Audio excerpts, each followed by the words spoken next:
കേരളം മറ്റൊരു നിയമസഭാ തിരഞ്ഞെടുപ്പിന്റെ പടിവാതിക്കൽ നിൽക്കുമ്പോൾ രാഷ്ട്രീയ ഭൂമികയിൽ അപ്രതീക്ഷിതമായ മാറ്റങ്ങളാണ് സംഭവിച്ചുകൊണ്ടിരിക്കുന്നത്.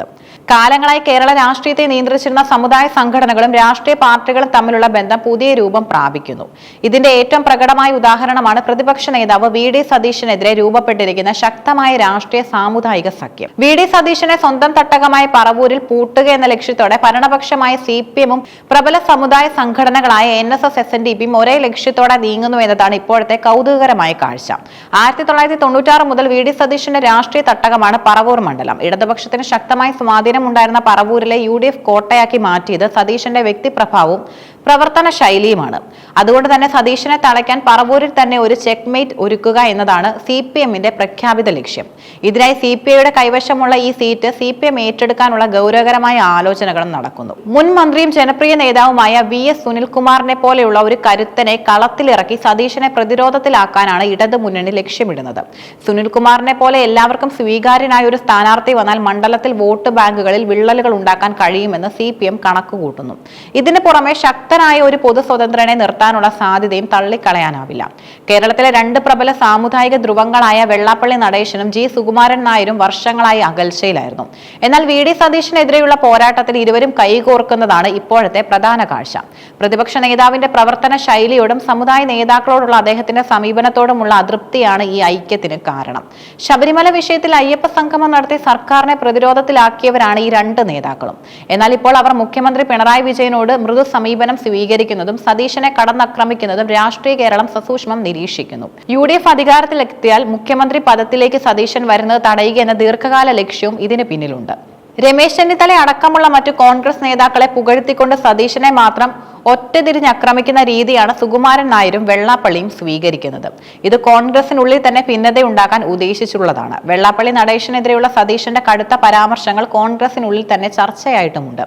മുഖ്യമന്ത്രിയുടെ വാഹനത്തിൽ വെള്ളാപ്പള്ളി കയറിയതിനെ സതീശൻ തുടർച്ചയായി വിമർശിച്ചത് അനാവശ്യമായിരുന്നുവെന്ന് വിശ്വസിക്കുന്ന ഒരു വിഭാഗം നേതാക്കളും കോൺഗ്രസിലുണ്ട്. സതീശൻ സമുദായ നേതാക്കളെ പരസ്യമായി വെല്ലുവിളിക്കുമ്പോൾ ഉമ്മൻചാണ്ടിയും കരുണാകരനും പിന്തുടർന്ന അനുനയ പാത നഷ്ടപ്പെടുകയാണോ എന്ന ആശങ്ക കെ. മുരളീധരൻ, തിരുവഞ്ചൂർ രാധാകൃഷ്ണൻ തുടങ്ങിയ മുതിർന്ന നേതാക്കൾക്കുമുണ്ട്. സതീശന്റെ ഈ ശൈലി ഈഴവ നായർ സമുദായങ്ങളിലെ വോട്ടർമാരെ UDF-ൽ നിന്ന് അകറ്റുമോ എന്ന ഭയം വരാനിരിക്കുന്ന നിയമസഭാ സ്ഥാനാർത്ഥികൾക്കുമുണ്ട്. അതുകൊണ്ട് തന്നെ സമുദായ നേതാക്കൾക്കെതിരെ സതീശൻ നടത്തുന്ന ആക്രമണങ്ങളിൽ അദ്ദേഹത്തെ പിന്തുണയ്ക്കാൻ പല മുതിർന്ന നേതാക്കളും തയ്യാറാകുന്നില്ല. BJP കാലങ്ങളായി ഉയർത്തുന്ന മുസ്ലിം പ്രീണന ആരോപണം ഇപ്പോൾ CPM-ഉം ഒരു രാഷ്ട്രീയ ആയുധമായി മാറ്റിയിരിക്കുകയാണ്. UDF സർക്കാർ വന്നാൽ ജമാഅത്തെ ഇസ്ലാമി പോലുള്ള സംഘടനകൾക്ക് അമിത സ്വാധീനം ലഭിക്കുമെന്ന പ്രചാരണം CPM ശക്തമാക്കി. AK ബാലന്റെ പ്രസ്താവനകളും ഇതിന് കരുത്തു പകരുന്നതാണ്. മുസ്ലിം വിഭാഗങ്ങളിലേക്ക് UDF അമിതമായി ചായുന്നു എന്ന തോന്നൽ ഭൂരിപക്ഷ സമുദായങ്ങളിലും ക്രൈസ്തവ സഭകളിലും ഉണ്ടാക്കാനും ഇടതുപക്ഷത്തിന് കഴിഞ്ഞിട്ടുണ്ട്. കാന്തപുരം അബൂബക്കർ മുസ്ലിയാരുടെ പരിപാടിയിൽ വെച്ച് സതീശൻ പ്രസംഗിച്ചത് ഈ ആരോപണത്തിന് ആക്കം കൂട്ടി. ന്യൂനപക്ഷ വോട്ടുകൾ ഉറപ്പാക്കാനുള്ള ശ്രമത്തിനിടയിൽ ഭൂരിപക്ഷ വോട്ടുകൾ നഷ്ടമാകുന്നത് തടയാൻ AICC ഇടപെടുകയും സമുദായ നേതാക്കളെ പിണക്കരുതെന്ന് കർശന നിർദ്ദേശം നൽകുകയും ചെയ്തിട്ടുണ്ട്. വി.ഡി. സതീശൻ നടപ്പിലാക്കാൻ ശ്രമിക്കുന്ന പുതിയ സോഷ്യൽ എഞ്ചിനീയറിംഗ് പിഴവുകൾ സംഭവിക്കുന്നുണ്ടോ എന്ന ചോദ്യം ഉയരുന്നു. സമുദായ സംഘടനകളുടെ രാഷ്ട്രീയ ഇടപെടലുകളെ തള്ളിക്കളയുന്ന അദ്ദേഹത്തിന്റെ നിലപാട് ആധുനിക ജനാധിപത്യത്തിന് ചേർന്നതാണെങ്കിലും കേരളം പോലുള്ള ഒരു സംസ്ഥാനത്ത് ഇത് എത്രത്തോളം പ്രായോഗികമാണെന്നത് കണ്ടറിയണം. ഈഴവ നായർ വിഭാഗങ്ങൾ ഇടതുപക്ഷത്തേക്ക് അടുക്കുന്നത് തടയാൻ കഴിഞ്ഞില്ലെങ്കിൽ UDF-ന്റെ തുടർഭരണ മോഹങ്ങൾ തകരും. ക്രൈസ്തവ സഭകൾക്കിടയിൽ നിലനിൽക്കുന്ന ആശങ്കകളും BJP-യുടെ ഇടപെടലുകളും ഇതിനോടൊപ്പം കൂട്ടി വായിക്കേണ്ടതുണ്ട്. തങ്ങൾ നേരത്തെ പറഞ്ഞ മുസ്ലിം പ്രീണന വാദം ഇപ്പോൾ സത്യമാവുകയാണെന്ന് BJP ക്രൈസ്തവ നേതാക്കളെ ബോധ്യപ്പെടുത്താൻ ശ്രമിക്കുന്നു. ഇത് ഒരു വശത്ത് CPM-നും മറുവശത്ത് BJP-ക്കും ഗുണകരമാവുന്ന രീതിയിലാണ് കാര്യങ്ങൾ നീങ്ങുന്നത്.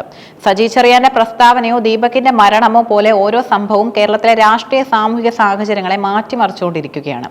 വി.ഡി. സതീശനെ സംബന്ധിച്ചിടത്തോളം ഈ നിയമസഭാ തിരഞ്ഞെടുപ്പ് അദ്ദേഹത്തിന്റെ രാഷ്ട്രീയ നിലപാടുകളെയും നേതൃത്വ പാടവത്തിന്റെയും പരീക്ഷയാണ്. സമുദായ സംഘടനകൾ നൽകുന്ന കെണികൾ അണികൾ എത്രത്തോളം ശിരസാ വഹിക്കുമെന്ന് വോട്ടിംഗ് മെഷീനുകൾ പറയും.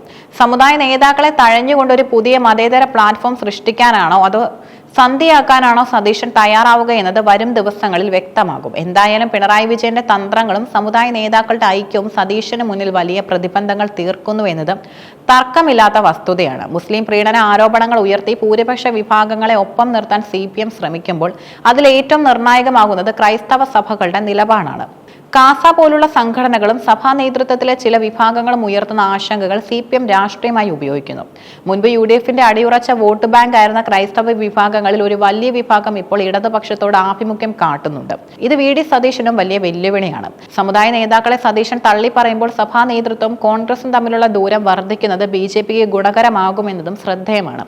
ശബരിമല വിഷയത്തിൽ ഏറ്റ തിരിച്ചടിയിൽ നിന്ന് പാഠം ഉൾക്കൊണ്ട് CPM ഇപ്പോൾ സ്വീകരിക്കുന്നത് മൃദു ഹിന്ദുത്വത്തിന് സമാനമായ ഒരു സോഷ്യൽ എഞ്ചിനീയറിംഗ് രീതിയാണ്. NSS SNDP നേതാക്കളുടെ പിന്തുണ ഉറപ്പാക്കുന്നതിലൂടെ BJPയിലേക്ക് പോകാനിടയുള്ള വോട്ടുകൾ തടയാനും ഒപ്പം UDFനെ മുസ്ലിം ലീഗിന്റെ പാർട്ടി എന്നത് മുദ്ര കുത്താനും പിണറായി വിജയന് കഴിയുന്നു. രാഹുൽ മാങ്കൂട്ടത്തിൽ, ഷാഫി പറമ്പിൽ തുടങ്ങിയ യുവ നേതാക്കളെ ലക്ഷ്യം വെച്ച് നടത്തുന്ന കേസുകളും വിവാദങ്ങളും ഇതിന്റെ മറ്റൊരു വശമാണ്. VD സതീശന്റെ നേതൃത്വത്തിൽ വളർന്നു വരുന്ന ഈ യുവനിരയെ തളച്ചാൽ കോൺഗ്രസിന്റെ ഭാവി തന്നെ അവതാളത്തിലാകുമെന്ന് ഭരണപക്ഷം കണക്കുകൂട്ടുന്നു. ഇതിനായി സോഷ്യൽ മീഡിയ വഴി വ്യക്തിഹത്യ നടത്തുന്നതും സെലക്റ്റീവായി കേസുകൾ ചാർജ് ചെയ്യുന്നതും ഒരു രാഷ്ട്രീയ ശൈലിയായി മാറിയിരിക്കുന്നു.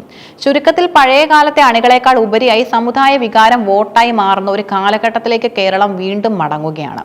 സതീശന്റെ ഹൈടെക് രാഷ്ട്രീയ ശൈലിയും സമുദായ നേതാക്കളുടെ സ്വാധീനവും തമ്മിലുള്ള ഏറ്റുമുട്ടലായിരിക്കും വരും തിരഞ്ഞെടുപ്പിലെ നിർണായകമായിട്ടുള്ള ഘടകം.